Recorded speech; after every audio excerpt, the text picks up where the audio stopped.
European powers sought to maintain at least the semblance of a balance of power at the turn of the 20th century, but they all wondered what to do with the Ottoman Empire, which was no longer a great power. Its collapse would theoretically embolden Russia and would threaten British and French interests in North Africa, but at the same time, European powers began to feel that maintaining the Ottoman Empire was maybe more trouble than it was worth. By 1900, the Ottoman Empire had existed in some form for about 600 years. It had initially encompassed the eastern Mediterranean, and then, at the height of its power, the Ottoman Empire had also encompassed almost the entirety of the southern Mediterranean basin. In fact, the Muslim domination of the Mediterranean Sea had been partly responsible for Europe's age of exploration. It was this Muslim domination of Eurasian trade routes that prompted Prince Henry the Navigator's desire to explore and chart the African coastline in the hopes of accessing the Far East directly. In 1453, the Ottomans really burst onto the world stage when Sultan Mehmed II led the conquest of Constantinople and the unification of Turkish dynasties in Anatolia. After this point, Ottoman sultans saw themselves as successors of both the defunct Byzantine Empire and as Seljuk emperors. Their official title was Sultan-i-Rum, the Sultan of Rome.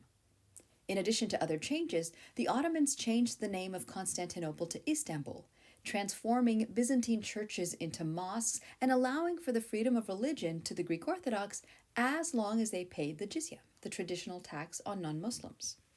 For the Ottomans, the 15th, 16th, and part of the 17th centuries had been full of expansion. The Ottomans captured lands and islands in the Mediterranean basin, including the island of Cyprus, partly through outright conquest and partly through alliances. The diplomatic and military leader at the head of much of this expansion was Suleiman the Magnificent, who allied with the French in a successful effort to stop Habsburg expansion in Eastern Europe, while the Ottomans took Hungary. Suleiman had also allied with German Protestants after the Reformation to hit back at the Habsburgs. In fact, part of the reason the Peace of Augsburg was negotiated in 1555 was so that Charles could deal directly with the Ottoman threat. In his focus on European expansion, Suleiman did lose some lands north of the Black Sea to the expanding Russian Empire, and he and his successors also had to deal with the threat of the Persian Safavid Empire to their east. Still, Ottoman supremacy was so complete in the 16th century that they suffered only one big defeat at the Battle of Lepanto, where a Spanish-led squadron defeated an Ottoman fleet and resulted in the release of 10,000 Christian slaves. The Ottomans had inserted themselves so successfully in European politics, Europeans themselves gained a fascination for the Ottomans, which extended well into the Enlightenment.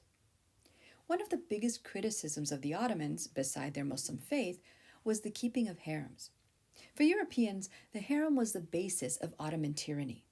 Europeans saw the harem as immoral, believing that its purpose was to provide the sultan with a steady number of sexual partners which had been acquired via slavery, conquest, or forced alliance.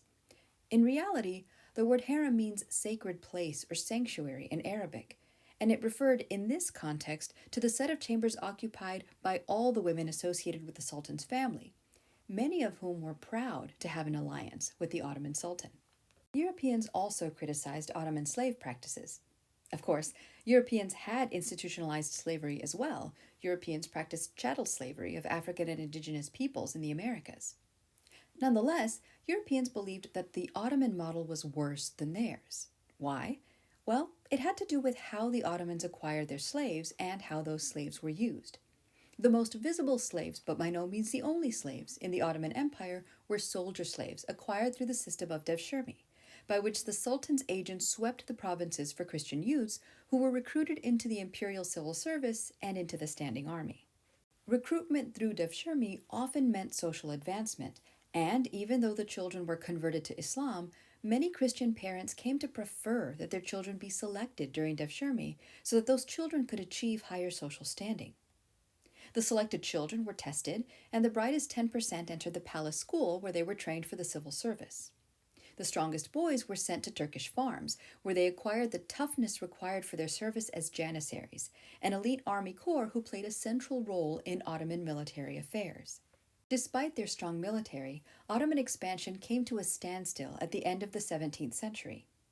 Taking advantage of the 30 Years' War, the Ottomans had attempted to expand their presence in South Central Europe and they nearly captured Vienna in 1683. That city, with reinforcements, managed to repel the Ottomans, and the Holy Roman Empire fought back, capturing all of Hungary and much of Transylvania by 1699. The Treaty of Karlowitz, which ended these Turkish wars, was the Ottoman Empire's admission of defeat. Throughout the 18th century, various other European powers, Venice, Austria, and Russia, all continued to hit at Ottoman borders, further undermining Ottoman unity and strength. Additionally, the Ottomans, successors to the great scientific learning of the earlier Muslim empires, had by the 18th century fallen behind Western Europe in science, industrial skill, and even in military technology. By the beginning of the 19th century, other European powers began to refer to the Ottoman Empire as the sick man of Europe. The first decades of the 1800s saw repeated military defeats. Serbia won local autonomy with some Russian help in 1816, and Greece won its independence in 1830 after a decade-long war. The Ottomans, 20 years after Napoleon had first conquered Egypt, then began to lose their North African territories. In 1830, France began the conquest of Algeria, while both the French and British increased their presence and influence in Egypt. The Ottomans were, of course, cognizant of these problems, and they tried to adjust with little success. Their biggest problem by this point was the Janissaries. While initially the Sultan's elite corps, by the end of the 17th century, the Janissary corps had become incredibly corrupt. The Janissaries won the right to marry and engage in trade in the late 16th century, although not until they turned 40, and veteran Janissaries often pushed for their sons to join the ranks, essentially making the corps hereditary. Then, in the early 18th century, devshirme was officially ended, and the corps began welcoming recruits from the larger population. The Janissaries were a high-ranking corps, only the wealthiest could afford to join.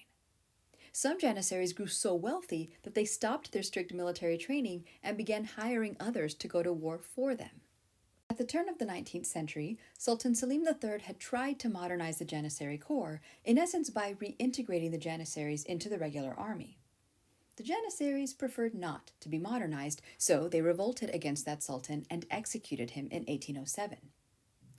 In 1826, the new sultan, Mahmud II, finally determined to do something about the situation.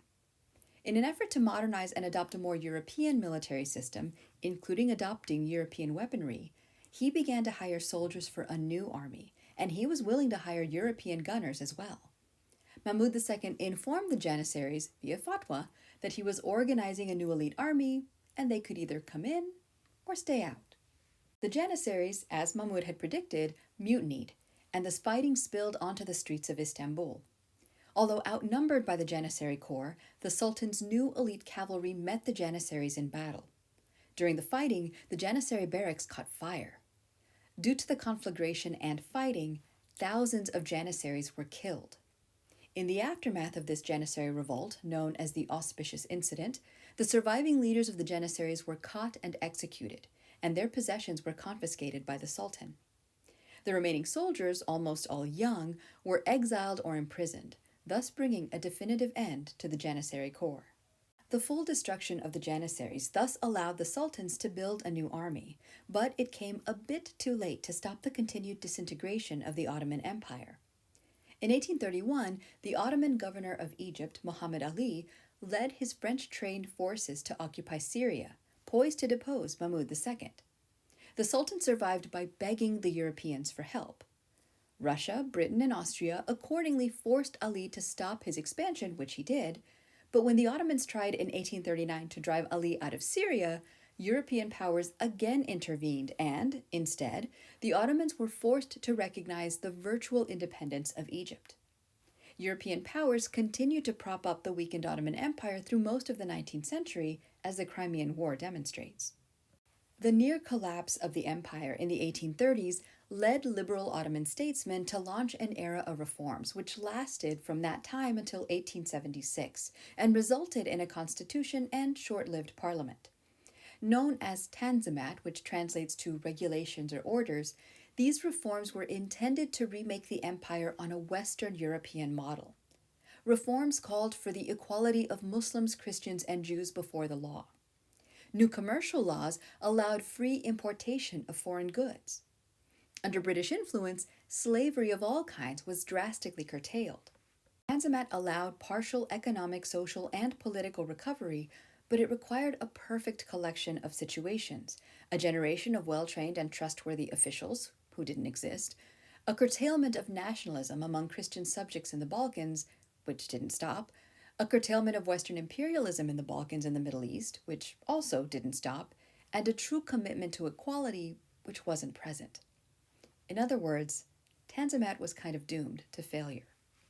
In 1876, Islamic conservatives led a revolt against Tanzimat and the liberal parliament. The new Sultan, Abdul Hamid II, who ruled until 1909, abandoned the model of European liberalism and began an oppressive regime which saw a genocide against the Armenians as a way to squash Christian nationalism, and also massacres against other peoples. This sudden political shift may have been one reason why, when the Russians again attacked the Ottoman Empire in 1877, the Western European powers simply didn't get involved in the Russo-Turkish War. The Ottoman Empire's seeming step backwards toward 17th century style absolutism and away from modernism in its many forms is what led many European observers to determine that the Ottoman Empire was the sick man of Europe, this state who was just barely hanging on, whose death could come at any moment, and whose slow dissolution could bring many changes to Europe.